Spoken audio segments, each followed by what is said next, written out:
Everybody. Thank you so much for joining us. First, I'd like to start with a land acknowledgement. We're broadcasting to you from the lands originally of the Kumeyaay, and these were unceded lands. These were lands that were stolen from them. And so it's important for us to remember that, and I think we saw some of that importance in the messages in the film that kind of relate to how things have changed in regions and how we don't want them to change in all of the remaining regions where indigenous peoples still prevail in the Amazon, for instance. I also want to acknowledge that this is the 10th anniversary of the Fukushima disaster. And it's a disaster that's never been properly accounted for. It's a disaster that's still ongoing. And as we hear more and more talk about, well, maybe we need to revisit nuclear, I think this serves as a reminder to us that it's not a technology that people are very competent at handling. And so I hope everyone's staying present and paying attention to that story and that it has not gone away yet. Tonight, we're really excited to be sort of reflecting, I think, in what we had seen in that movie, but we're going to be the movie Seeding Change. But we're also going to be speaking with some folks who are working on sustainable business and ways that they've changed their careers to work better with the planet, right? And really understand how they find their space in the world so that they're feeling good about the work that they're doing. I hope we can ask lots of great questions of them. So the format tonight, I'm going to give an introduction to each panelist or group, because we've got a couple of couples on here. I'm going to introduce them one at a time, and we're going to hear from them a little bit about their story. And then when we're finished introducing everybody, we'll have discussion, questions, and hopefully as you're listening to their story, you'll think of some awesome questions that you can ask of them, maybe ones that relate to the movie, but certainly ones that spring to mind when you hear their story. So please feel free to leave those questions in the chat box. That's where we're going to dig them up and figure out who to ask what. So please drop your questions in there when you think of them. So I'd like to start off by introducing Daron Farmer D. Joffe. He's the founder of Coastal Roots Farm in Encinitas. He's now coming to us tonight from Georgia. So thank you, Farmer D, for phoning it in from Georgia. That's much appreciated. It's fantastic that we're in this virtual world where we don't have to ask you to travel to be with us tonight. So this is fantastic. Thank you for having me.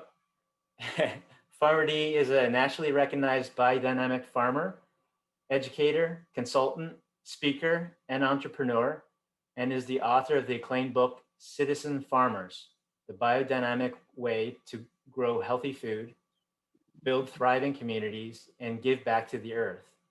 He's the founder of Farmer D Consulting and has spent the past 20 plus years designing and building community farms and gardens all over the country with agri-hood communities, resorts, spas, hospitals, nonprofits, schools, cities, and private landowners.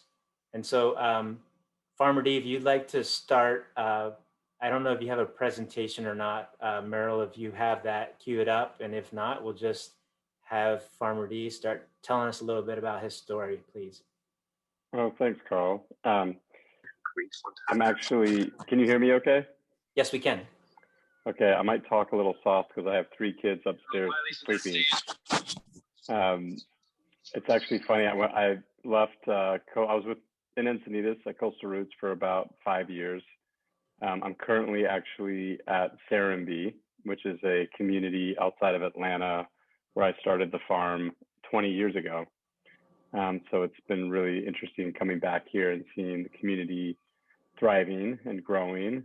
It was an honor to be a part of this movie and be with a number of my close friends and mentors that were covered in the movie. And I think it's just, with COVID's passing across the globe, I think it was just a raised awareness, right, about food and the food system and the vulnerabilities, about health, about what's important and essential, and a lot of the inequities. So, I've been very passionate about this work for 25 years and feeling like there's some real momentum right now. And this movie is an important message to help all of us kind of raise that awareness and find ways that we can contribute. The last thing I'll say, I wrote Citizen Farmers in 2014 when it came out. And it's really kind of embodies a lot of the messages in the movie, that we're all kind of voting, we're all farming by proxy. And I recently launched a podcast, the Citizen Farmers podcast. First season was me kind of going through the book, and the second season has been me interviewing innovators and thought leaders and citizen farmers kind of at the forefront of reimagining communities. A few of my interviewees are in the film. So if you'd like, I encourage you to check out the podcast. And I'm excited to be seeing some familiar faces and being a part of this panel. I appreciate you including me. Look forward to some Q&A. And I might do a little more in the chat box I'll try to talk, but I might also feel free to chat so I'm not waking up the kids. Awesome. Thank you, Farmer D. The next panelists are Jessica and Davin Waite. They're the owners of the Plot restaurant here in Oceanside, California. Jessica Waite and her husband, renowned sushi chef Davin, I'm going to mess up your name a few times here until I get it right. Davin Waite are the owners and co-founders of the Plot, plant-based, zero-waste restaurant located in Oceanside, California. Jessica holds an MBA in general management at Pepperdine University and is also president of the nonprofit Very Good Food In, works to promote local and responsible food sourcing. The goal is to create businesses based on the ideas of conscious capitalism by implementing strategies that will benefit business owners, customers, and the environment. So, Jessica and Davin, if you want to, take over and tell us a little bit about yourselves. Absolutely. Thank you so much. Yeah, and it's Davin, but I've heard every Davin.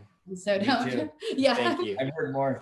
So hi, thank you so much for having us. We're absolutely thrilled to be here. And this is such an important conversation. I was so excited to watch that movie and see all of the people that I've known and respected and looked up to over this entire journey, having such a strong voice and sharing such an important message. So it's just an honor to be a part of the conversation. Our story, I was that kind of idealistic human who had no idea how to make a difference. And I met this incredible chef and we formed a restaurant together. And I still didn't know what I was going to do with my life until I went to business school and started to learn about conscious capitalism. And then we started to have this idea that if we did business really well and we scaled it, we could have more impact. And that seemed really appealing to us. So Davin was the keynote speaker. I'm a horrible public speaker. I'm shaking now, so I'm really not good. And we were supposed to speak together at the California Research and Recovery Association in 2017. So of course I wasn't speaking. He was on stage and I was sitting in the audience for the whole summit.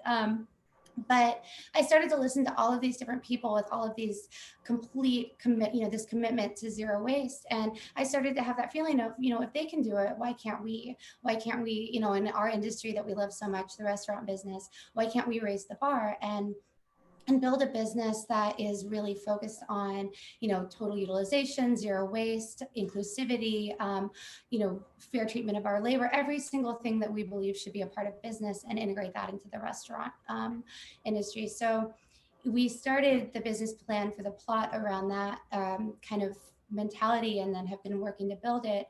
And then in January of, when was that? 2020, late January 2020, we opened a restaurant. So that was a great move. But that was when we launched the Plot, and it's been awesome. You could see here, we integrated as much like kind of And we recycled products on the exterior of the building there. That was all mushroom wood from mushroom growing operations. So that was something we were really excited about. A lot of our menu is based around local and regenerative sourcing and community partnerships with our regenerative farmers and mushroom growers. And the goal of this restaurant was really to do something big and bold and sexy that was also, you know, zero compromise as far as our ethos and ethics. So I was hoping to have Davin talk about the menu a little bit and what inspired him. The menu's taken a few different forms. It definitely doesn't match the original vision, but it matches the original goal, if that makes sense. What we wanted to do is to take a plant-based diet and make it appealing to everybody. We've noticed, and I know we all have, is you have people on the two sides. And it really doesn't have to be that way, but the greatest part of the population and the most potential for change is all of the people who are kind of in the middle. And everybody, especially, these last couple of years, people got very polarized and the people in the middle got forgotten about. And we figured if we went and did something that really appealed to everybody and even opened the eyes of people who are hardcore meat eaters, we could create something and just kind of show people that it could be done, get their excitement. Also, a lot of, at Wrench and Rodent, where we were dealing with fish, it was an animal gave its life and we got to respect every little bit of it. I'm the generation that was raised by Dr. Seuss, and the Lorax was one of my favorite books, so that's always been in me. So there's multiple reasons for not wanting to waste things. And it became a hobby. How can I make this taste good? How can we make this cool? How can we change? Because it's really just social biases. What is and isn't good food? And when it became a distribution game instead of a food game, the scope got really narrowed down. And as a chef, wouldn't you want a bigger box of crayons if you were painting a picture? And that's kind of how it is with all of the different pieces and, different parts that, people call it waste, but it was never really waste to begin with. It's a good part of the plant that you can nurture different ways to get different flavors and really fine tune what you're looking for. And then also with the plot, bacon is easy to make taste good, right? It's bacon. It's always going to be amazing. Really, it's the pig that should get the award, not the chef for that.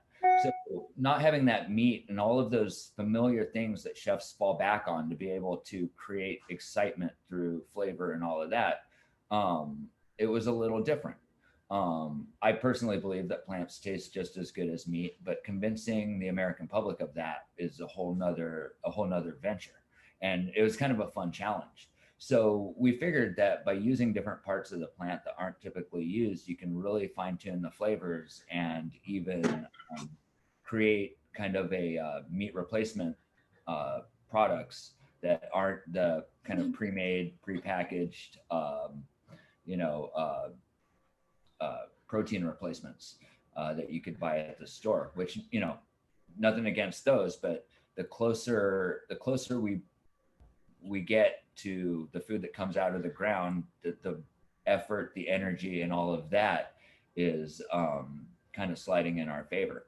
So one fun little example, I can go on tangents with food all night. Get me to shut up is kind of hard, but like our mushrooms is a perfect example. We have our chicken is made out of San Diego soy dairy tofu.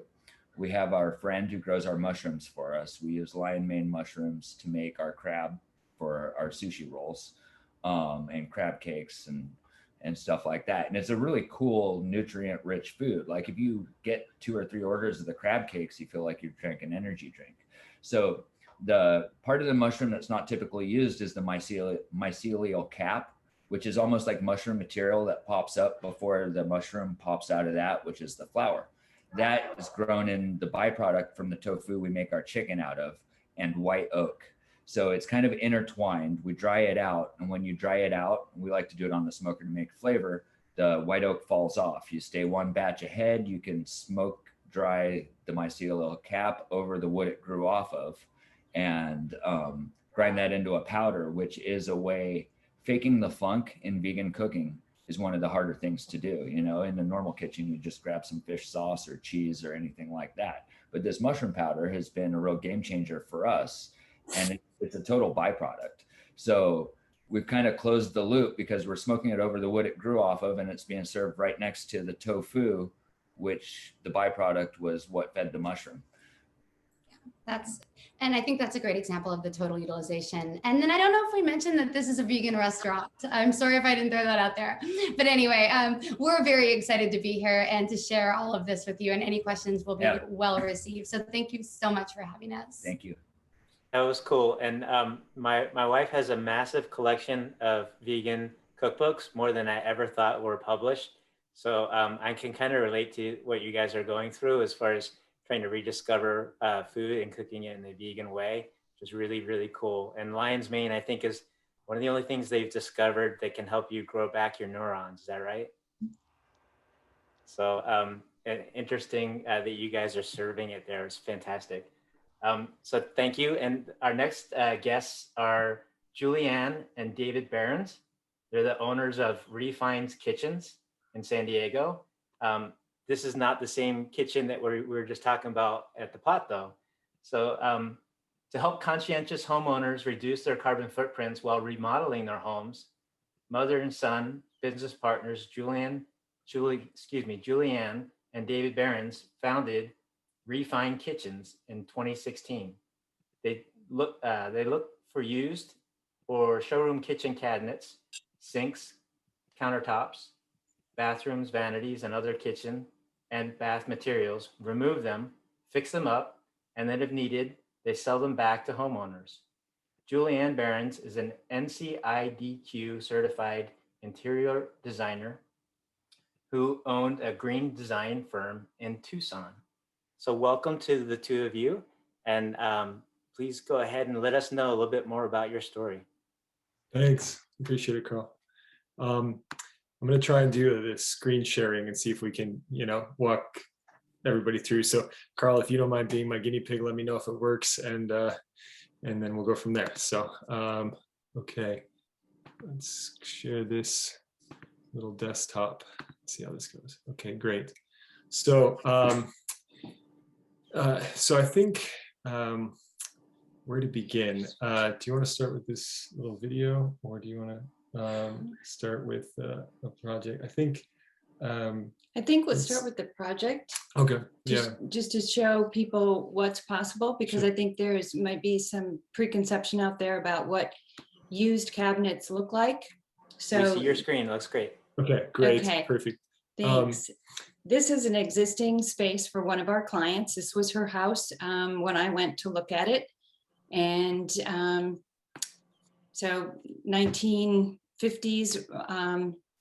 home, never been remodeled. She wanted access to the exterior from the kitchen and an island.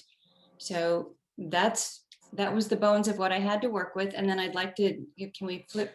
I almost wonder, we're kind of diving into the weeds here a little prematurely maybe. So maybe we'll zoom back out real quick before we start walking you through like a project and say just kind of what we do in general, and how we got here, and then we'll jump into this. But now you can look at this unattractive kitchen for a minute, and then we'll tell you about how we get to this. So essentially, and maybe hopefully chronological order will make the most sense. So we started this. I actually came out of sustainable agriculture. I worked in that for a few years, and then I was working in construction, and I was seeing a lot of waste. I was just seeing the way that these high-end remodeling and custom built projects were disposing of material that was not at the end of its useful life.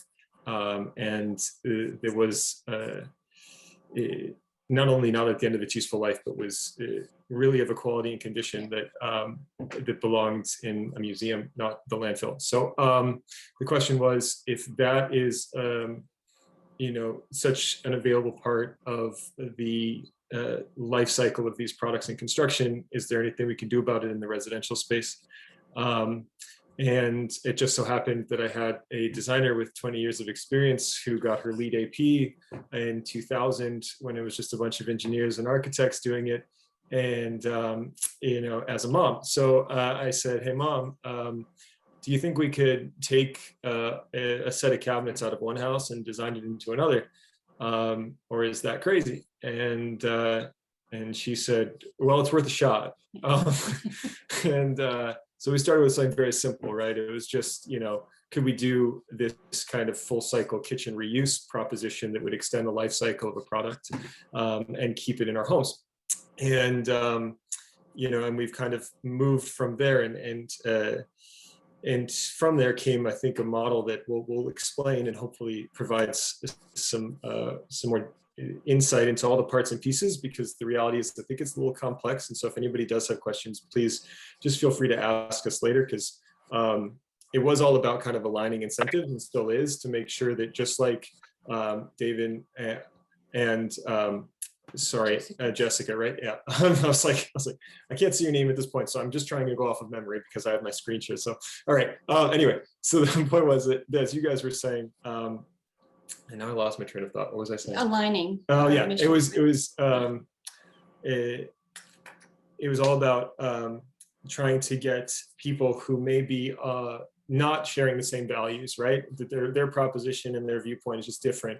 Well, how do we get those people to participate in a system that's that accomplishes these triple bottom line fundamentals that we saw in the movie, and that I think a lot of us have been talking about and echoing in our own lives, personally, professionally, right? I think we're kind of in shared space here with people who are of kindred minds and spirits. So that was the idea, or the process that needed to come from this idea, right? So how do we align all these parts and pieces?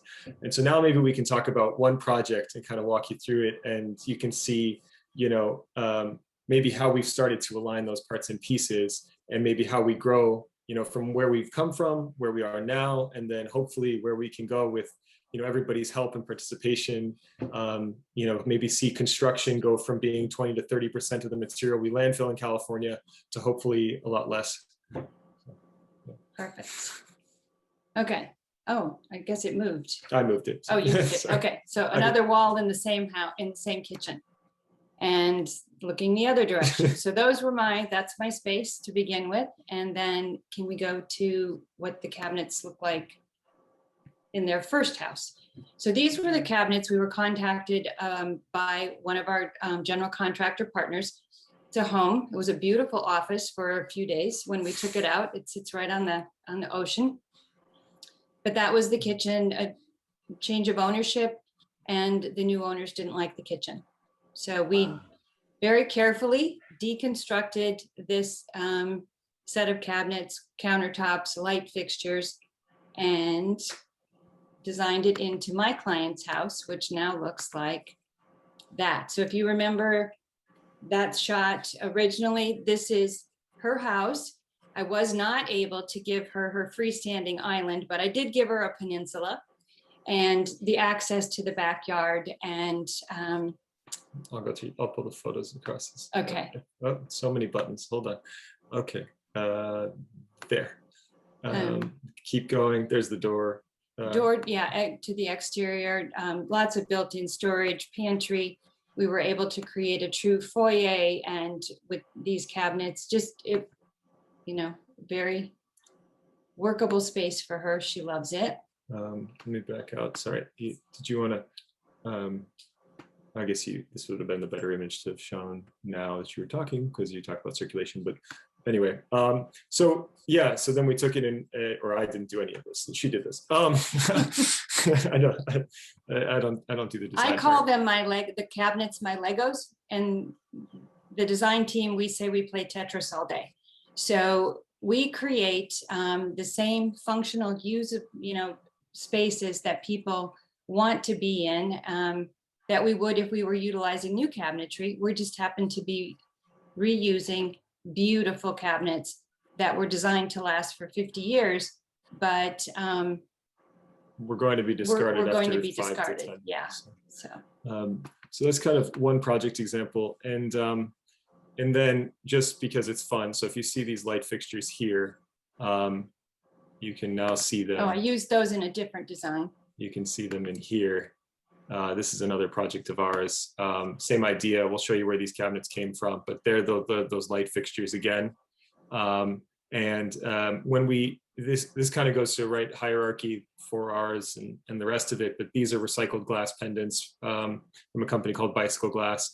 A lot of the appliances in here came from other projects. So we, when possible, we're kind of Frankensteining something together, which obviously doesn't look like we're Frankensteining it together, but this range came from a house in Carlsbad. These appliances came from the same place as and the owner was able to reuse their existing fridge.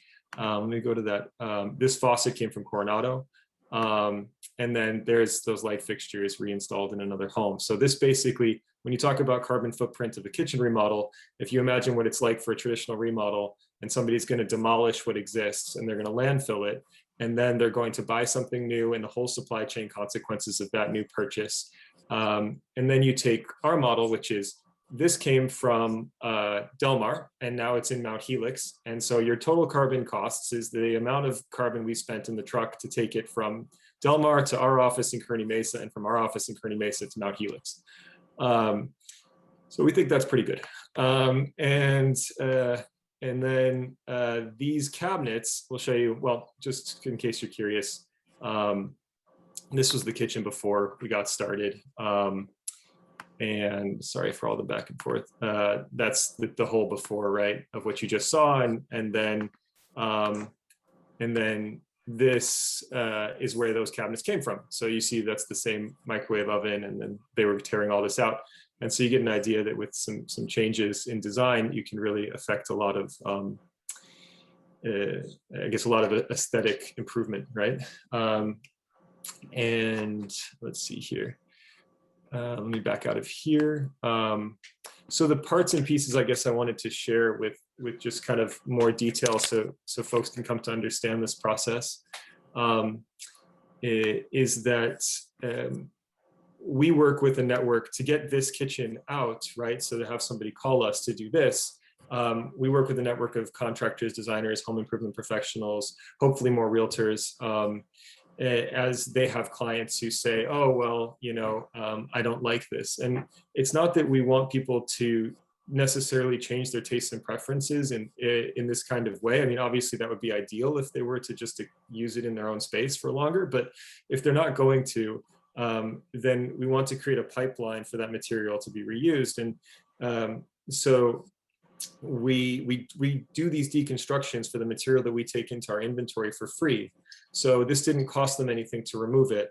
On top of which, it's all tax deductible because we buy these materials from nonprofits that we work with. We have our own nonprofit set up, but we don't really use it because we kind of prefer to send that money to other nonprofits we partner with, like Habitat for Humanity, for example. So we pay them for these materials. It's tax deductible donation for the homeowner. So the homeowner gets a large tax write-off, right? It can be tens of thousands of dollars in tax savings. And then, and so there's a financial incentive. So this is what I mean about kind of aligning these incentives. So even if they don't believe in what we're doing in terms of the reuse mission, they believe in it in terms of their pocketbook, right? And so that's how we kind of start the process of keeping these materials out of landfill. And we want people to continue to buy high quality, nice things, right? We want them to consider the social and environmental impacts of those purchases. But if they buy something that they take good care of and it lasts a long time and is well made, then it can be passed down, right? And it can be shared. And so, we're not trying to say that those at the top need to stop buying nice things. We're just trying to say, if you buy it, well, maybe instead share it after you're done with it. And so that's what we're doing. And then we take this out. And then we do, or by we, again, I'm using a very general we, she and the design team do the sweat equity part of this, where they turn this, right, and this into this. And then obviously all of our tradesmen and craftsmen who build matching custom boxes as we need, who do the finishing touch-ups, so that way the finished product looks brand new. And This looks fantastic. This is mind-blowing, really. You guys describe what you did in the brief. I kind of thought you were refacing cabinets, but this is really groundbreaking stuff, and that's fantastic to see that this is going on here in our local community too. So thank you for sharing that story. I don't mean to cut you off, but I want to make sure that we make some space for our last guest, and then we'll get into it some more. So folks, if you saw something that really inspire you to ask some good questions about what's going on with their business, I think that's a really cool one. And again, not what I expected. So neat story. Our last guest is Sandy Emerson, who is the board president of Fossil Free California. She's a retired software executive and author of technical trade books on database software and operating systems. She heads the Move Your Money campaign for Fossil Free California. And she was inspired by the divestment pledges made for the 2014 People's Climate March. I remember that. Sandy gives presentations to individuals and to corporate groups on why and how to divest the portfolio and retirement funds from fossil fuels, how to move money out of polluting banks and credit cards, and how to shift investments to socially responsible funds. As a personal divestment evangelist, Sandy believes in the power of individuals to align their investments with their values and help speed the transition to clean energy economy. Sandy, thank you and welcome and thank you for joining us. And if you'd like to take over, I'd like to hear a little bit more about your work. I'm not muted. Thank you, Carl. I was in the software business as my only real job for about 11 years. And I moved from being a technical writer to heading up the technical publications function for a startup company that actually started up. And I acquired a portfolio of investments, which I never looked at. After I retired, I was watching Democracy Now! And I was seeing the People's Climate March, that river of people through the middle of Manhattan. I was moved to tears. All these people active on climate, and I thought, I've got to do something. So at the same time, the Rockefeller Brothers Fund announced that they were divesting from fossil fuels. And their fortune, of course, was built on fossil fuels. I thought, what a great idea. I'm going to, take a look at my portfolio. When I did, I found that my financial managers had put me in the Keystone Pipeline, in Boeing, in all kinds of fossil fuel companies. And I thought, oh, this, needs to be cleaned up. I said to my person, I said, I want to divest from fossil fuels. And she said, why would you want to do that? So I became interested in learning what I owned in my portfolio and telling other people how they could find out what they owned for investments and moving money out of fossil fuels and into sustainable investments. So let me just share my screen. I joined Fossil Free California in 2015 or so. Get this out of the way.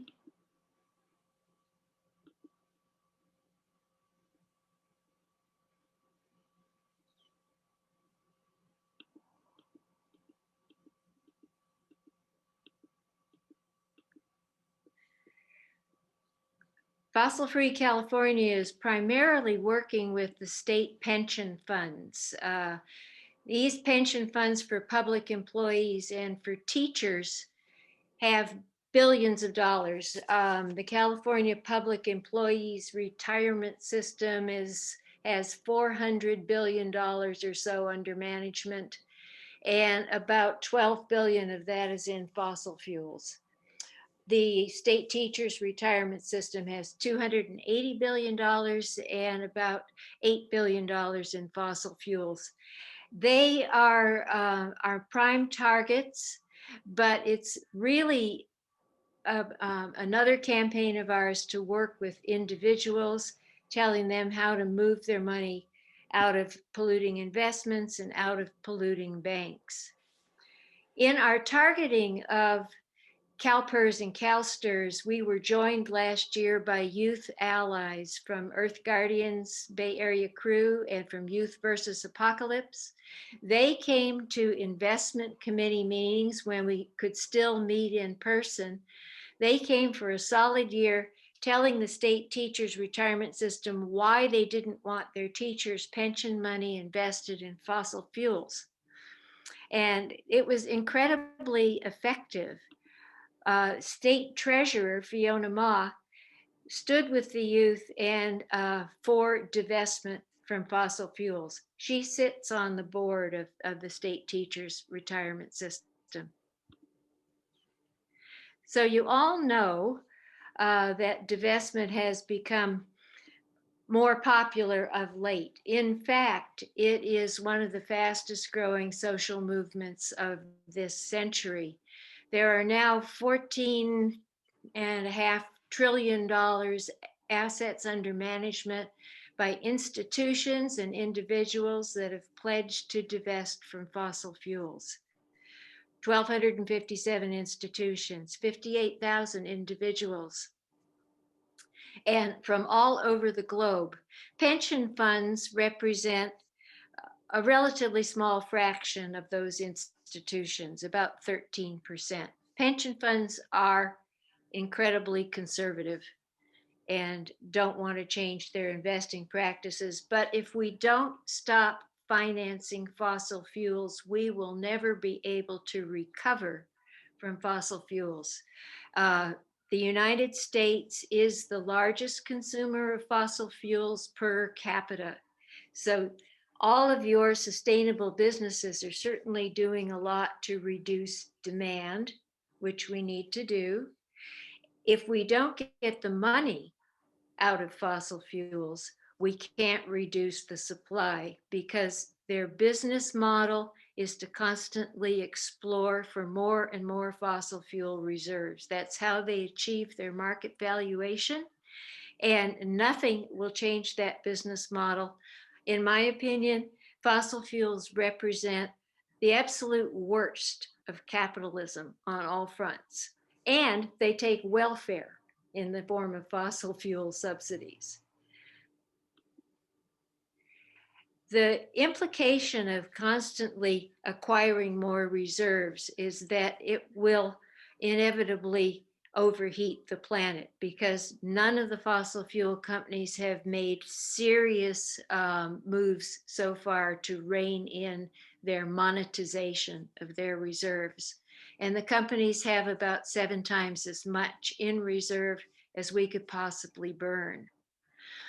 So these fossil fuel companies, Van Jones likes to say, are in the business of digging up dead stuff and burning it. Now, if only we could get energy from the sun and from the wind, that would be so much better. The top 20 companies are responsible for most of the greenhouse gas emissions and carbon dioxide. So these oil majors are easy targets. If they are in your portfolio, then by all means, eject them. This year, with the fall in demand for fossil fuels during the pandemic, fossil fuels clearly show that they are not only bad for the planet, but they're a lousy investment. And even though the stock market kind of bounced along independent of the pandemic, the energy sector, fossil fuels remained flat, and it's still not recovering to the same extent as everything else. All the analysts are predicting that peak oil has been reached and peak demand will be reached, very soon. It's a danger to the planet, and people who have investments really should remove that risk from their portfolios. Also, banks are primary enablers of the fossil fuel industry with their financing and with their loans. And fossil fuel companies are having to borrow more and more because the element of risk is going up, and it's a common perception. So individuals have the power to move their money out of polluting banks. The Wall Street banks, the big banks you can think of, Chase, Bank of America, Wells Fargo, are financiers of fossil fuels. During the Dakota Access Pipeline protests, bank exits became common, and individuals removed about $15 billion from the big banks that were financing the pipeline. The four largest banks control about 45% or half of all money that's on deposit. So the thing to note is that it's your money and you can move it. There are wonderful tools for finding out what your money is doing, how your money is speaking for you. There's this fossilfreefunds.org that will show you the carbon footprint and the performance of mutual funds and ETFs. And there's a deforestation free funds dashboard also from the same group, so you can see if your money's invested in deforestation. There's a weapons free fund. They have a whole bunch of tools. We use the fossil free funds most of the time, but there are others from As You Sow. And you may know about Green America. They have a whole finance section on their website that talks about how to find a better bank and how to look at the performance of socially responsible investing. This year, I think the world is waking up. This year, socially responsible investing is the most popular investing style ever. People are looking to align their money with their values.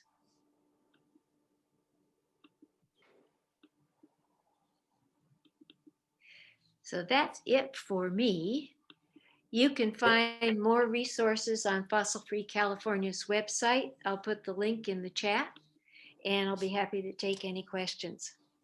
Thank you very much, Sandy. That was really eye-opening, and you've reminded me that my CalSTRS money is still invested in fossil fuel. Thank you for letting me know that. I knew that they were dragging their feet, but the last time I looked, they still hadn't done it, and it's helpful to know that they need more pushing. So thank you for letting me know that. Any of you teachers out there, people that teach or have taught in a past life, we still have to move that money. So, okay, so thank you for all of our panelists for sharing your stories with us. And I wanted to start off with a question to Farmer D, looking around to make sure he's still with us, because you are great. I'm scanning around the little boxes here. It's a good crowd. So in watching the movie, I was thinking that the film gave some good examples of how intentional sustainability takes work, right? It's not just something that happens. It's something that you have to dedicate yourself to.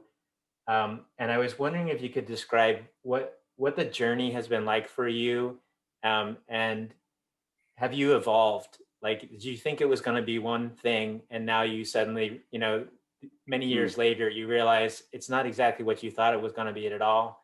And let us know what that feels like and what you've learned. Oh, it's a great question. Well, I started out, 25 years ago in biodynamic farming, and came home from college my freshman year to tell my parents that I wanted to pursue that, and they thought I was nuts. No, there was one CSA farm in the state of Georgia where my family was. It was very fringe idea. It sounded like an excuse to check out of society. But I was very passionate about the food system and the plight of the small family farm and the environmental and health impacts that agriculture has, and all the issues that this film highlights in many ways. And it's been a 25-year, journey of staying true to the mission and trying to find ways to make diversified, regenerative, small-scale farming viable in the marketplace.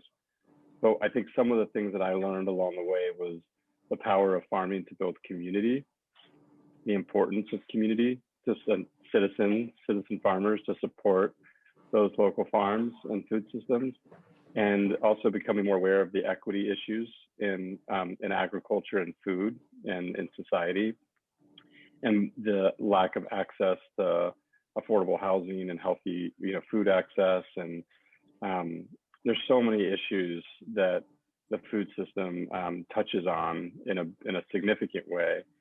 I think for me, how that's built into my current kind of work is really that I've moved from pure kind of farming and food to a more holistic approach on conservation of natural areas, biodiversity, habitat, farmland preservation, especially close to where people live, soil health and regenerative farming practices, and really looking at how can you balance conservation, agriculture, and development, and the need for housing.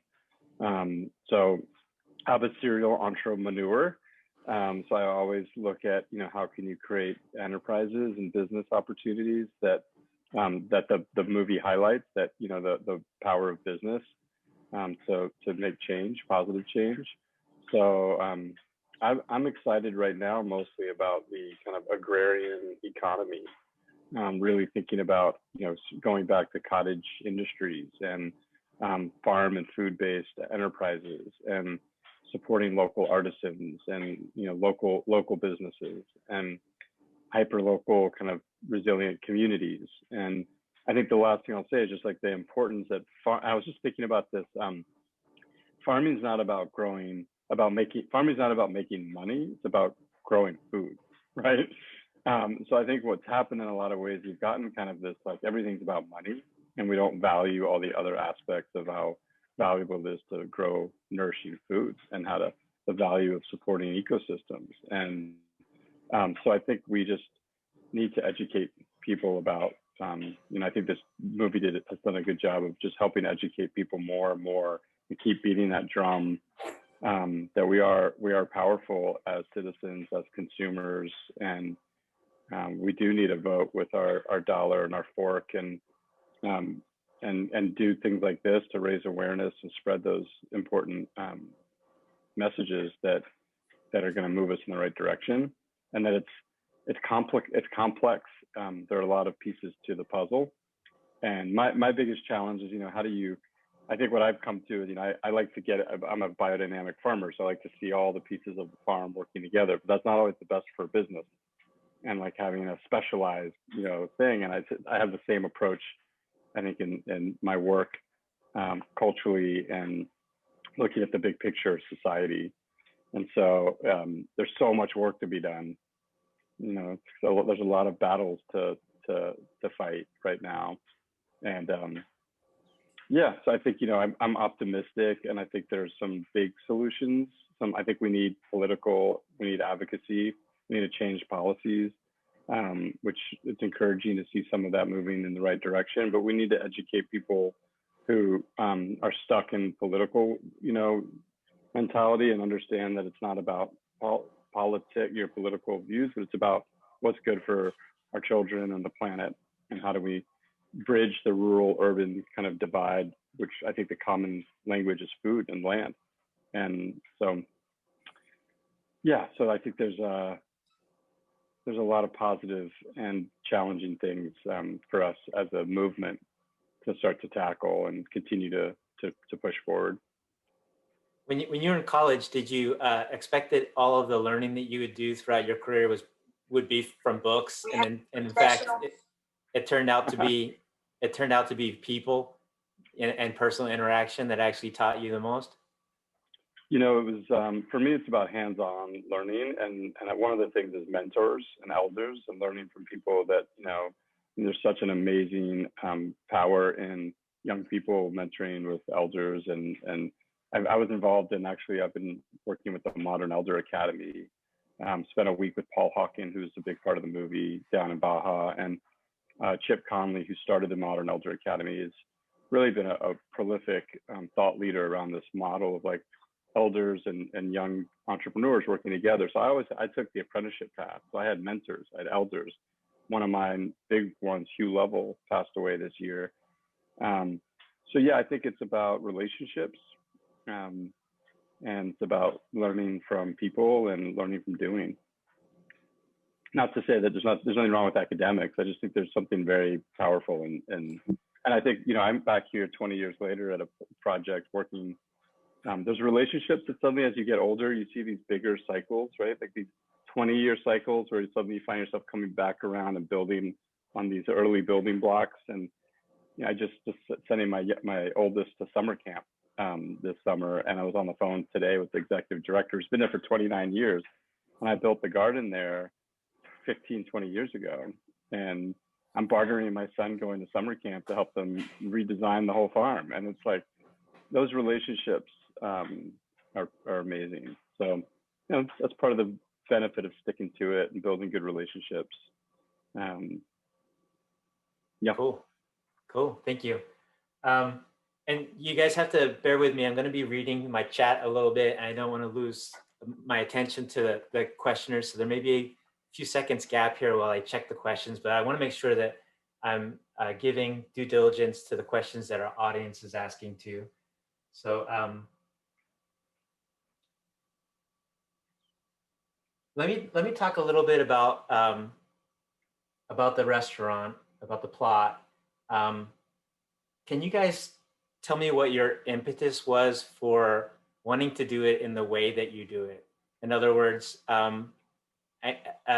Jessica, I know you said you really got excited about the doing capitalism the right way from your schooling, but tell us what happened with the evolution of the restaurant and trying to go plant-based, and you know, the decisions you made with the menu. What was behind the scenes? Like, were you talking with friends and family and they were saying like, hey, we're going vegan too? Or was it a niche that you were looking for? Or was it really just about understanding the sustainability of it? A little bit of all of that. I've been plant-based for, you know, 20 years off and on now. I mean, on for a very, very long time now. But so that was just something I really believed in. And then also when I started dating Davin, it was like, he wasn't vegan, but he has this commitment to total utilization, to respect in a way that I'd never, even vegans I knew weren't that committed to the whole kind of the holistic approach to respecting the balance of life and the balance of nature. And so I was really drawn to that. And then when we started Wrench and Rodent, which was our first restaurant, we had the opportunity to start to use that as a platform. So we could engage the guests and the audience that came in. We could start to give back to the community. We didn't have a lot of money, but we could, you know, donate our time as chefs and every other thing. So we started to kind of integrate ourselves into a community in a way that felt really, really good. Like we were giving a lot. And I think you just start to evolve. You're like, well, if I can do this, can we do this? And what would be when I was at that conference and we're like, okay, what would be the pinnacle? Like if I was going to really do something to have an impact in my life, what would that be? And it was just this idea of doing business in the way that like there wasn't any compromise. Like we were, you know, we say zero waste ethos because we're doing the best we can, and we know we could always be better. So like our first benchmark was nothing was going to go in the landfill, and at that point we didn't have an infrastructure for compost at the restaurant, so we were filling our food scraps into 5-gallon bokashi buckets and doing the bokashi grain and managing that in like 100-degree weather, and it was oozing everywhere, you know. So there were some learning curves along the way as we kind of figured out how to make it work, and you know, found TerraCycle for the little filmy plastic pieces that we couldn't figure out what to do with, and so we just kind of started checking the boxes. And you know, so I think one thing I've noticed about Davin is he's kind of a mad scientist. Like he loves to play and tweak things and try to find better solutions. So like he kind of mentioned earlier, when we were trying to figure out how to make plant-based food really, really good, he had this opportunity with his kind of total utilization practices to be like, well, I could take this texture and this piece and this bit, and I could integrate this in a way that really elevates the flavors. And so that was another thing. It was like, and for me, I don't really love the plant-based like meat products. I don't like the monocrop soy. I don't like the way it makes me feel and all the salt and everything. So for him to start doing things like making the lion's mane crab and making our, you know, our meat product, which is basically made with lentils and wild rice, so it's more health forward. There's just, you know, there's just so many different ways to explore, create, and like continue to raise the bar. So I think for part of it, it's just like, when you put some creative minds together who really want to make a difference, it just becomes fun. Do you have any feedback to that? I think, yeah, more than I mean, it's really a journey, and that's where the journey took us. And anyone who's at the beginning, I think, there might be misconceptions, and maybe maybe early on a message could have been sent that it's got to be all or nothing. And it's just, you start somewhere, and we started somewhere, and we're nowhere close to being perfect. We're nowhere close to being done. We got a lot of stuff left to do, but the plot was that spot along the journey as we started figuring it out more and more and getting closer and closer to the end goal. It was like, it's just kind of what happened along the way as we focused on what we wanted to do and how we wanted to be better.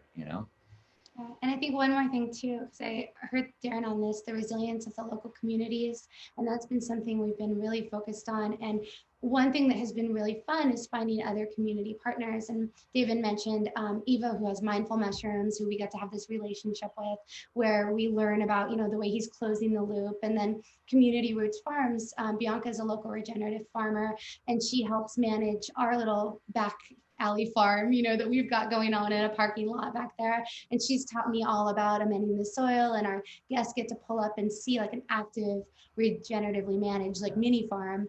And so, there's other partners like WeVessel for our reusable takeout materials, and Steady State Coffee with their transparent supply chain. But it's like, you get to find all these other people in the community that are doing really awesome things, and then you get to help support them too, and you get to learn from them. So like, you're building these little ecosystems that really can kind of thrive and spread. And we can't really lie, 2020 was a great test of resilience, Sure. And it was, especially on the supply chain for food, while the rest of the world's fighting over toilet paper in the aisles of Walmart, we're just like, how are we going to get food? Well, it's a lot easier to call your friend who has a farm, or call your friend who's going fishing, who also needs to stay alive during a tough time when restaurants are closing, than it is to worry about this long supply chain. Because every link in the supply chain is a weak spot in reality when it comes to resilience. So it was, although it might not have been optimal for the world, it really, we've always believed it to be true, but to see how gracefully it played out, even in the midst of something as horrible as what's happened in 2020, there was a contrast. There was a lot of beauty in it, I had one other thought, thinking of vegan restaurant experience. Do your customers get confused and say, no, I ordered something without meat? Like, do you find that educating the customers about that experience is a thing? Did they come in and say, no, I want the vegan menu, and you kind of have to say, no, everything here is vegan?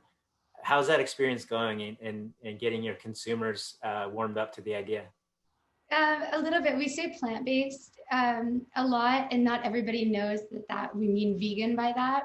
And then on the menu, like if we say crab, we kind of denote that it's not real crab with a little umlaut, kind of like Motorhead, because we're old punks. But so not everybody catches that. And we do have guests that will come in and be enjoying their food and make comments along the end that they had no idea, and sometimes I've stopped by the table and be like, oh, that meatless loaf, and they're like, meatless? Like, so it's, it is kind of fun, but we're not trying to hide it from anybody, but we're also trying to show them that, it doesn't have to be a compromise. It's a fine line, you want to educate without being preachy, and part of the goal is to do it in a way where it's appealing, and you've got the two different sides. You want something that's satisfying yet healthy, and nourishing, but you kind of, you go too far on the activist side. People, once again, after 2020 and the last couple of years, people don't want to be told what to do. So if somebody is excited about it, that's usually what happens. Just like everybody, you kind of make a new friend because you get to nerd out on all the cool stuff, and the education's there. And then on the flip side of that, you have, like, it's become a thing where 4 people will come into the plot and they don't tell person number 4 that it's plant-based, and they try to see if they notice. which is perfect because that is the goal. We want to break down those walls and open people's mind to, and we don't want to, it doesn't matter if you turn the whole world vegan or not. If a lot of people do a little bit, we're going to have a little bit of breathing room. And that's, maybe down the road, we'll take things further and, but like to be able to impact as many people as possible is where we've kind of seen, at least for our part of the fight, is where we've seen that we can do the most good. I'm going to jump in here for a moment, guys, because I came up with a question prior to the event, which basically speaks to your last comment, Davin. Now that major fast food chains are beginning to respond to consumers' desire for more plant-based menu items, are you experiencing a surge in patronage? I think that's probably a hard one for us to answer, just because we opened the plot. We don't have any real data that makes a lot of sense yet. So we are definitely getting a very varied demographic and audience. We have people, of all different cultural backgrounds, and we've got people of all different ages coming in. And so that was one thing that really surprised me when we opened the plot, was just the diversity. There wasn't any, I just kind of thought we'd have a lot of like really, millennials coming in and eating plant-based food, and we didn't. It was a whole range, which was really, really exciting to me. And so, I don't know what part that popularization has, but I would say that just kind of the normalization, yes, absolutely contributes to people. Every little bit helps. Yeah, exactly. Interesting. Okay, I'm going to move on to, thank you guys. I'm going to move on to Juliann and David, not, and now I'm going to call you David, Juliann and David. I was thinking about, let's see,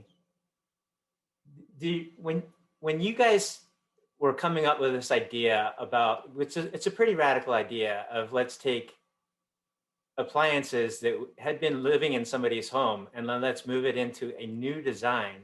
That's pretty radical. So how are your friends and family reacting to this idea of you guys being like maybe more eco than people might think your clients are willing to go? In other words, did you have to sell this to everybody, the clients, friends and family? Did everyone think you were nuts? Or did people like gel with this idea right away?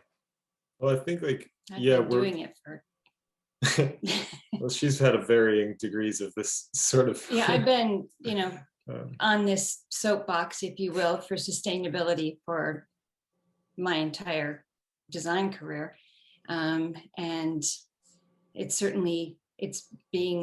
much more welcome.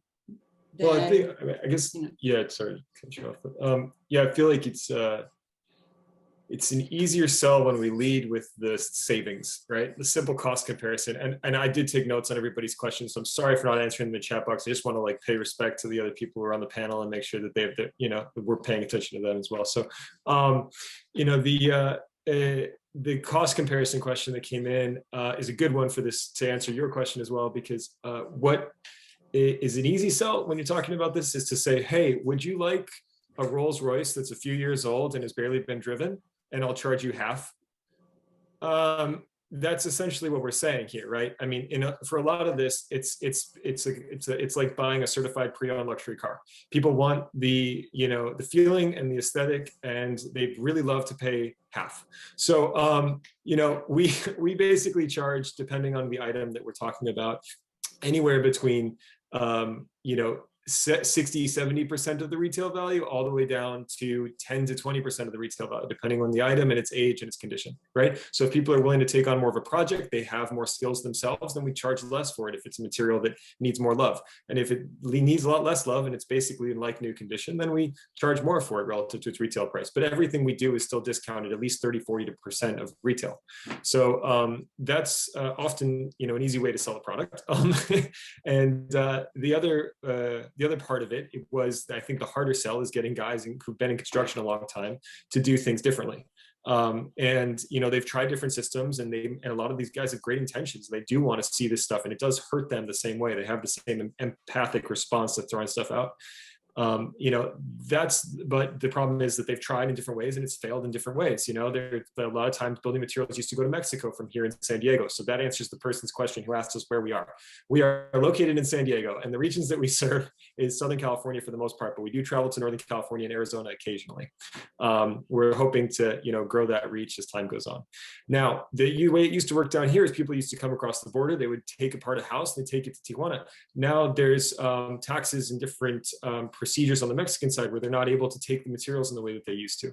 And there's also just liability that goes with having crews that are unlicensed, unbonded, and not insured on your job sites. So different guys have taken, you know, different degrees of comfort with that amount of risk. And then you have people who've tried to work with other existing nonprofits. We work with Habitat, and we kind of try and make it easier on them, because the reality is they have a hard time managing the pipeline of leads that come in. And so folks, you know, have tried reaching out to them, and then they don't get stuff picked up from job sites, and they have to move the material, and they're frustrated, and so they stop trying.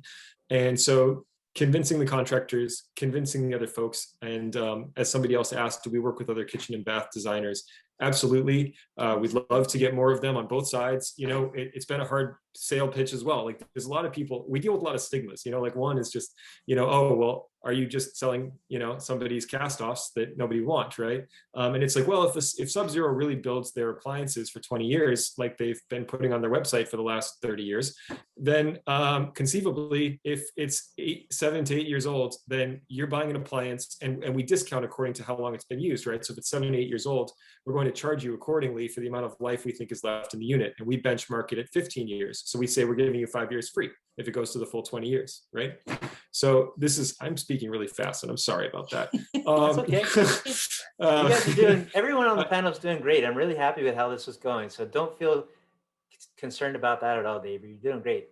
Okay, cool. So anyway, we try and make it so that way we're very transparent about our prices. We're very transparent about our policies. So it's like, if we buy an appliance and we give you a blanket 7 days, try it out, bring it back if it doesn't work. For some things that are newer, we'll give a longer money back guarantee. We'll say 30, 60 days, you know, take it, bring it home, use it. And so yeah, we really stand by what we do. And it's the same thing with the cabinets. It's the same thing with anything else. There's other questions we can answer that folks brought in, but I also want to give time for, you know, I know, Carl, if you're going to moderate other questions for other folks, you can feel free to answer another question or two from the chat if you saw something that you had to okay, sorry, here's our cheat sheet. So Emerson, you kind of covered cost. Cabinets from homes. Oh yeah, so this came up a couple of times, was cabinets from homes we're remodeling. What do we do with them? So we have our donation criteria, which obviously has to be pretty high because of the way that we're designing and standing by these products and the boutique kind of experience of shopping with us. But there are other places where these materials can go. Specifically, Habitat has its own stores, and there's about 4 restores in San Diego County. So whenever possible, materials that we take out, if they don't meet our donation criteria, they go to Habitat's restores. If they don't meet Habitat's donation criteria, we try and Craigslist them for free. And so we'll say, hey, we'll uninstall them. We'll leave them on the, you know, in the garage. Can you come? Will somebody come pick them up if they want them? If it's like that kitchen that we showed you in the first project gallery from our website, where they were built onto the wall in 1960, which means it's a cleat that's attached with some nails to the studs, and then they built the box off that cleat. If you try and remove that, it loses all of its structural integrity and it falls apart on you. And then you have a piece of wood that has been finished with petroleum-based finishes. There's been probably lead-based paint. It's been painted 6 times, and that is the end of its useful life. Unfortunately, there's nothing we can do about those kinds of projects. And as much as we've tried, that's it. So those get landfilled. And then, sorry. Oh yeah, do we do any staging? I'd love to figure out from Eve, maybe in more detail after this, kind of what she's referring to in terms of bringing in furniture and setting up houses. It's not really what we do, because we're more into like the major fixtures of the house. And then let's see, Tracy, we answered that one, and then we're located here. And then we had another question from Marion. Yeah, so I'd love to get on HGTV. I don't know if we've talked to a couple production companies about what we're up to, you know, and I think that the answer of she asked, are there other companies like us, and why don't we have a show? So the reason that the answer to the first question is, We don't know of anybody else who's doing it the way we're doing it. We know of other companies that will resell, luxury home goods in different ways. But the actual full cycle design, bringing it all the way into the next house, we don't know anybody doing that. And yes, write into your nearest HGTV editor and producer and let us know what you get back. Yeah, would love the opportunity. There's so much that is out there that's misleading, and it would be wonderful to have that platform to educate. And I feel like I probably missed some things. Oh, yep, here we go. Sorry, should I continue or should I let this jump over? Well, I had one more kind of thought, and I wanted to hear your reflection on this one. Okay. A lot of folks, when they're about to leave a home, they think that the best thing to do is, I got to refresh some of this stuff to bring up the value of this home. And I imagine that that's a lot of what you guys end up trying to deal with, is people think that the best way to handle a grungy situation is to put either basic appliances back in or do their best job at making something look right for them.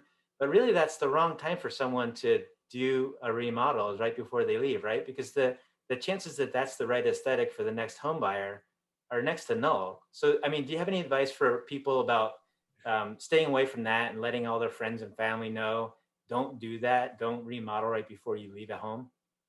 Yeah, I mean, I think most of the time, the one saving grace in that case is that folks are tend to look for the cheapest option when they're going to remodel before selling, and so they don't typically, because we're not a bargain basement, right? They could get it cheaper from an RTA supplier, which is ready to assemble cabinets, typically imported from China, or IKEA. But and so typically they're looking for cheaper options, or they're just painting what exists and changing out a couple of things. I mean. So thankfully we don't deal with that very often. We do get the other side of it, where somebody comes into the house, like that house you saw from Del Mar or wherever. It was just north of Tourmaline. It was Bird Rock. Oh, okay. And then they call us because they're like, oh, well, we don't like the aesthetic, we want to pull it out. And so then we get that part of it a little bit more. And then in terms of electrification, because I think Marion asked this question also of Davin and Jessica. But yeah, we're definitely pushing induction. So, so as much as possible, we're like, hey, have you tried induction? If they're buying new appliances, if they're buying reused appliances, obviously there is this sort of operating carbon versus embodied carbon debate that still isn't super settled in my mind. So if there's some resources in this group that could answer some questions for me in terms of good embodied carbon calculations, I'd really like to get a sense of whether this Viking range that I'm selling is better or worse than buying a new induction range, because I'm selling it thinking, well, the marginal use of the natural gas is still less than all the embodied carbon that goes into buying a new range, considering the amount of, bauxite that had to go into the production of the aluminum that's parts of this, thing. But I don't know. So somebody help me. That's a really good concern that we all should have, is sometimes continuing to use things that are working for us makes more sense than changing them out for something that we think is going to be better operationally. So yeah, thank you for that. I want to move on to Sandy a little bit. Sandy, what you've been doing is really interesting to me, both from thinking of it in the investment side of things, but also seeing what's going on with the activists that really help fuel that movement. And I was wondering, did you actually interact with the activists along the way? Have you been part of their campaign and trying to get people to really understand the fossil fuel divestment strategy? What's your interaction with the group been like? Are you out there trying to train people on what this is about, or did they get it? Yeah, we have been spending a lot of time in investment committee meetings talking to people in suits. But the other half of our work is grassroots organizing with people who are doing actions against banks, actions against asset managers such as BlackRock. And that's really satisfying, because the youth who are powering the climate movement are also powering exits from banks and moving money out of fossil fuels. They are now taking a pledge never to bank with a Wall Street bank.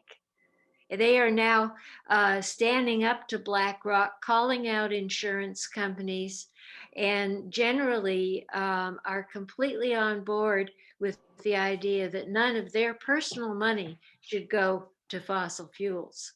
So that's that's a wonderful development.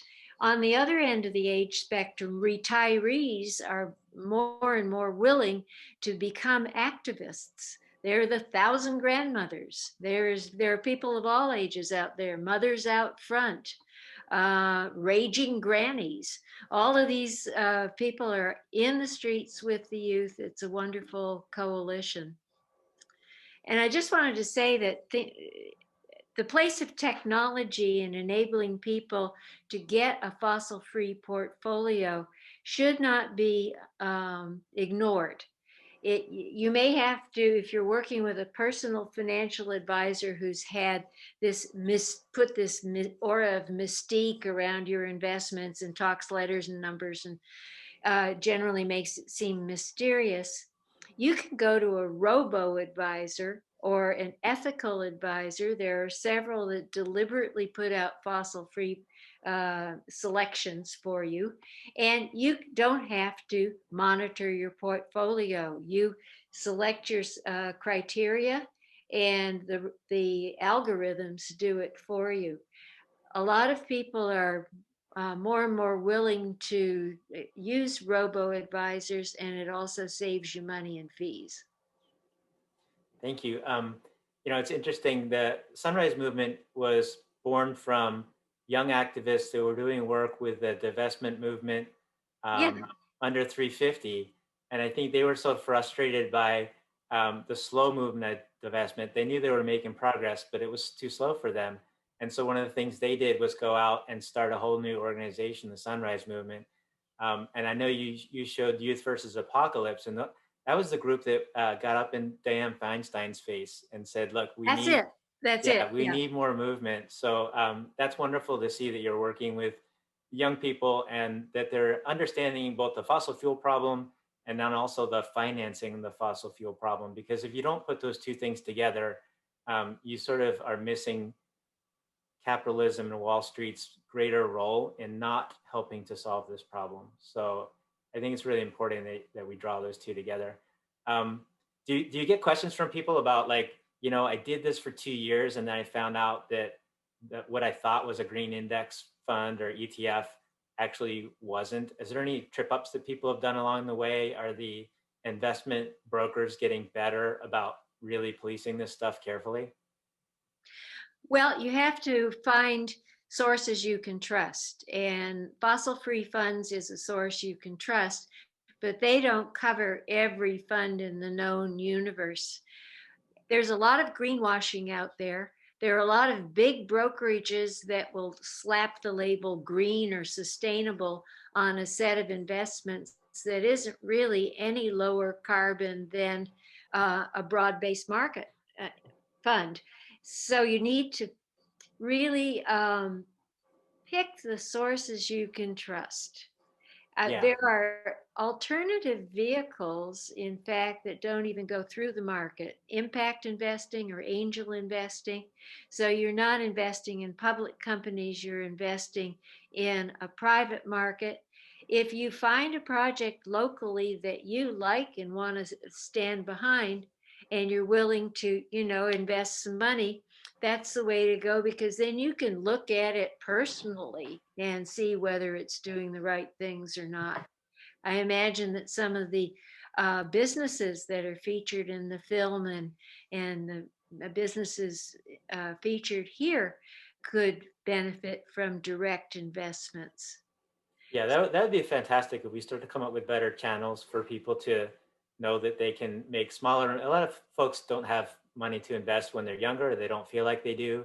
And so they stow it in 401ks that are often not very flexible in how you invest. They'll give you 5 choices or 7 choices, and you can't go out there and make the choices that you want. So maybe that's another thing that we should be fighting for, is for these 401k managers that are really operating a lot of people's money, to make sure that there are these sustainable choices to be made also in their 401ks. Yeah, definitely. That's another campaign that we pursue from time to time. Most 401k managers are pretty traditional and they offer only a limited set and no really good choices. Employees are starting to demand better choices, is the good news.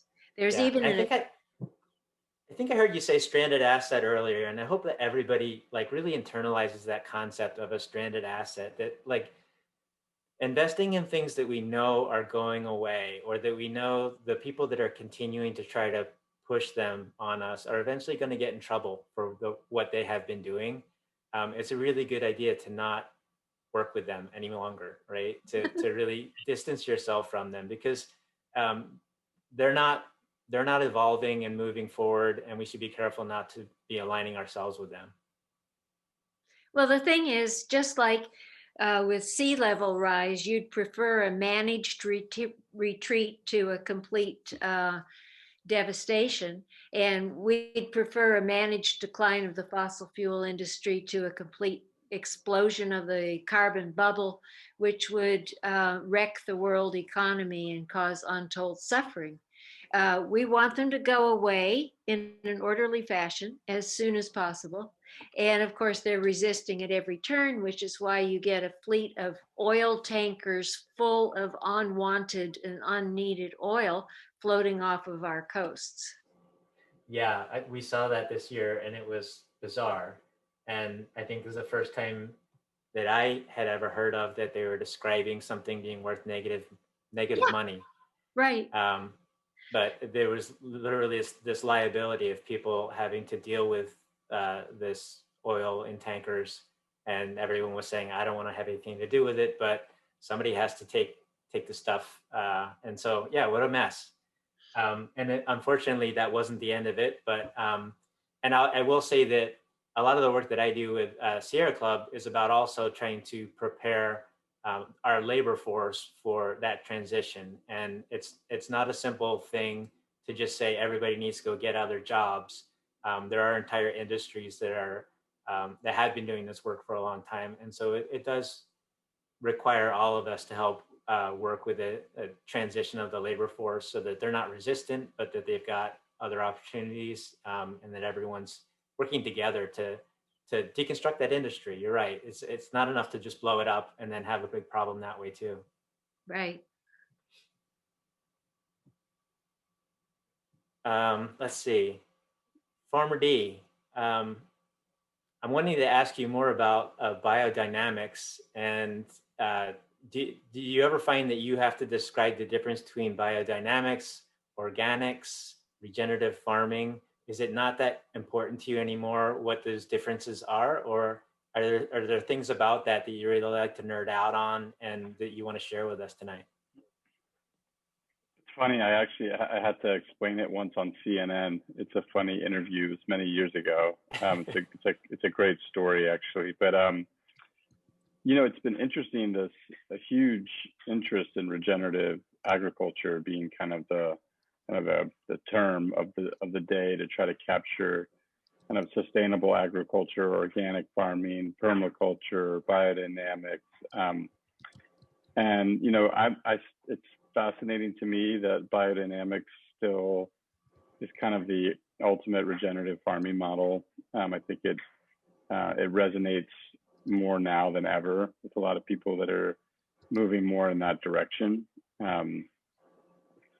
But it's funny because when I do get into biodynamics and start to kind of get deep on it, I'm always amazed at how interested people are, whereas sometimes you think that's just going to be kind of, this.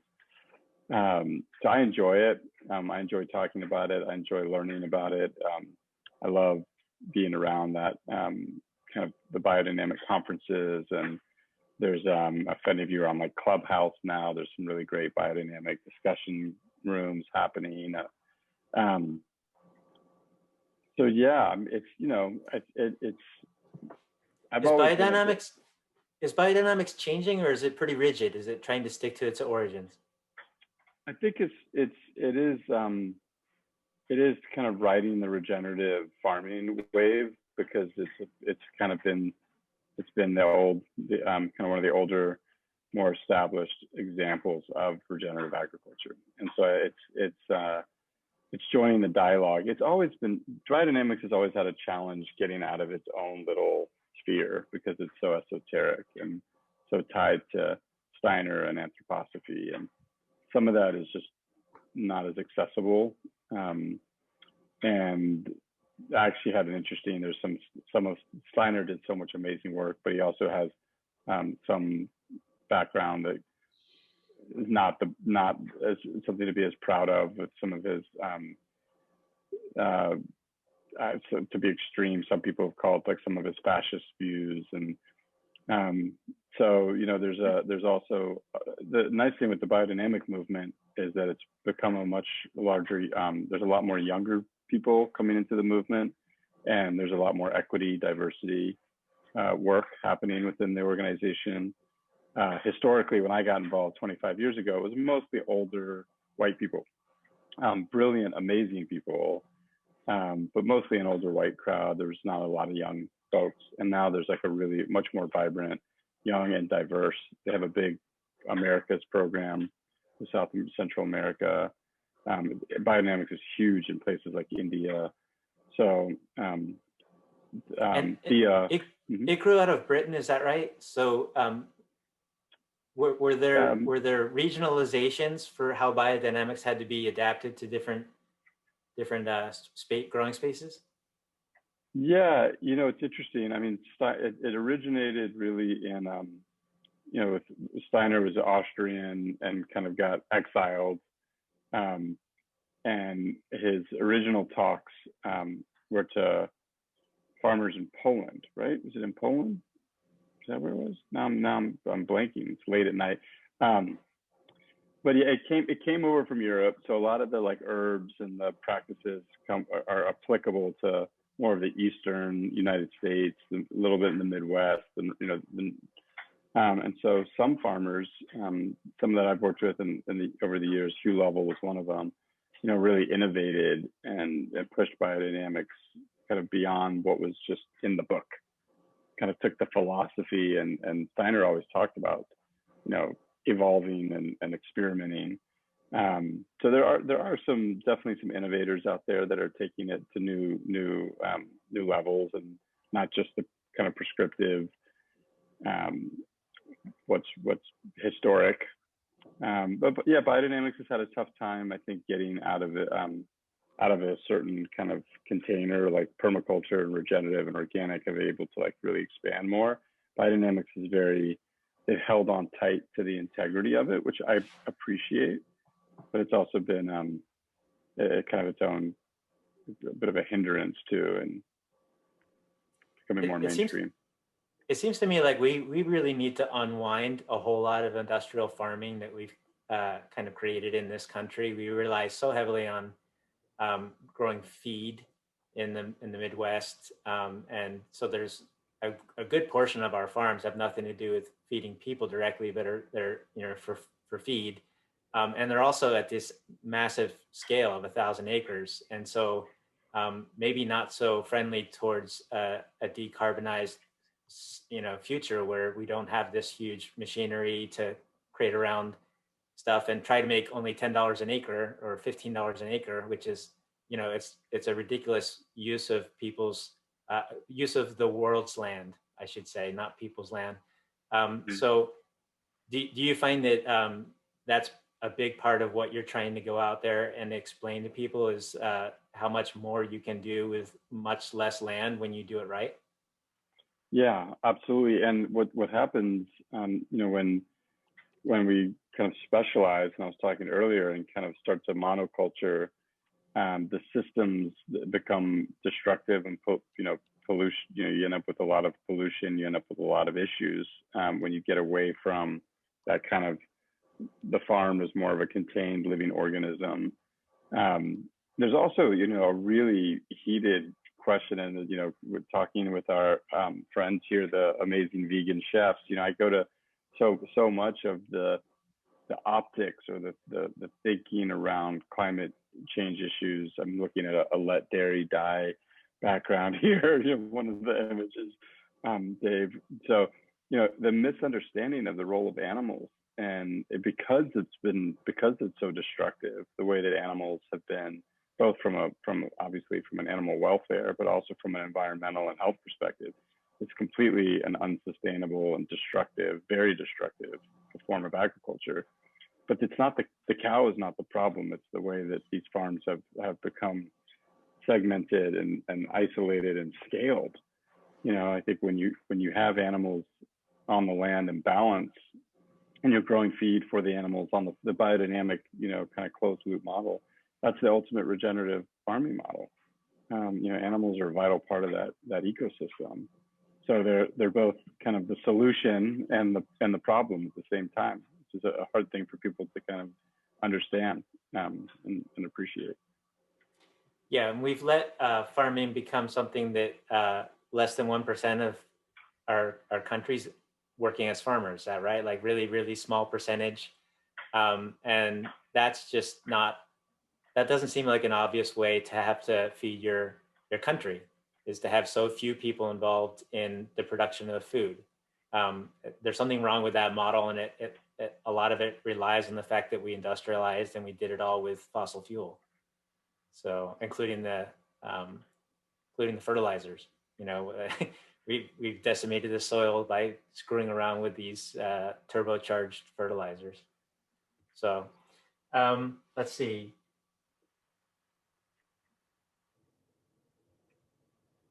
Trying to make sure I'm not missing. There's like a ton of new messages here in the chat. So Meryl, if you've seen anything that you thought was a standout question, please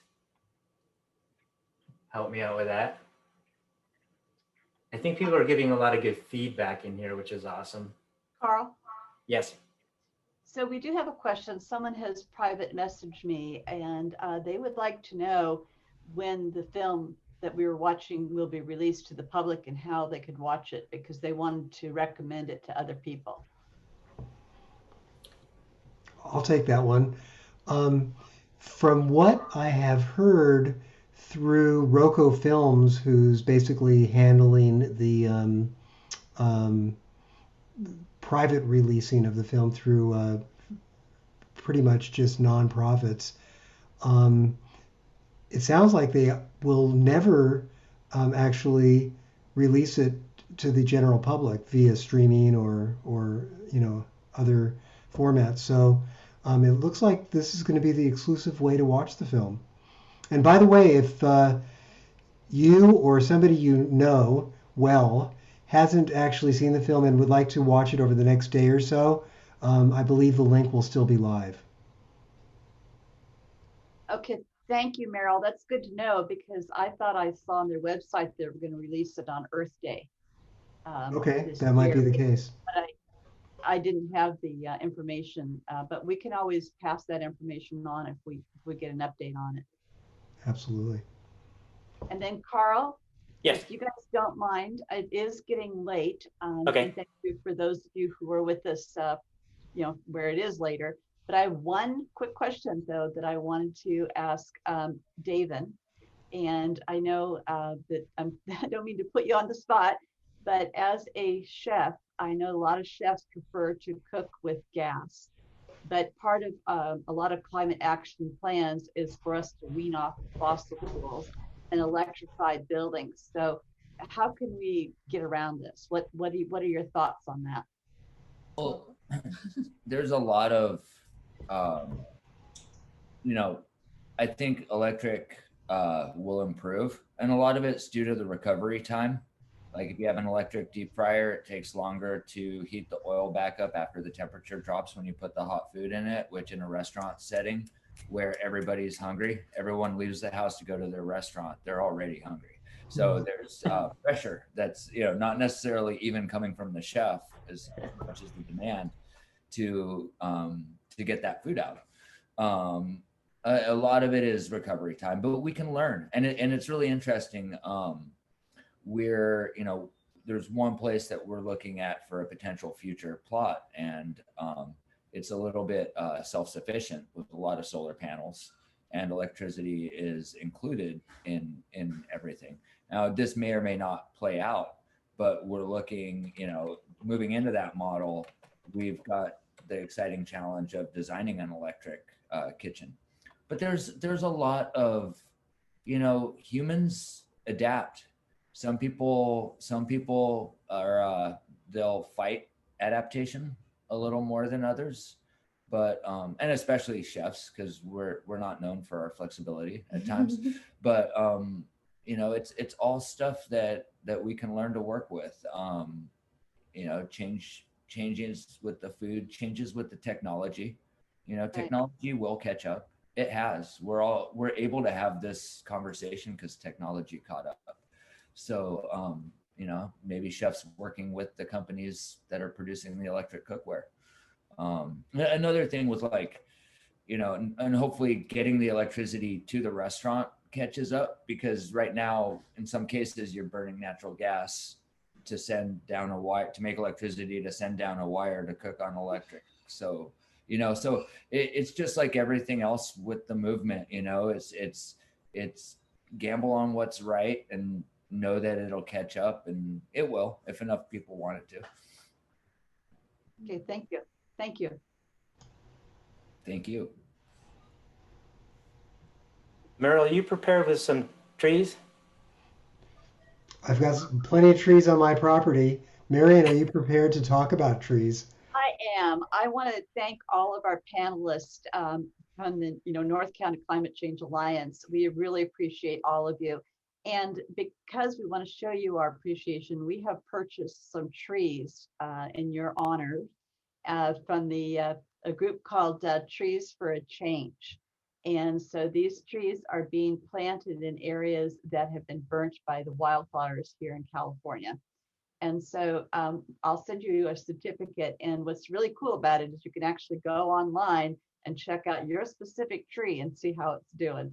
So again, thank you so very much. And thank you to all of our attendees. We really appreciate all of you. Thank you. Thank you so much.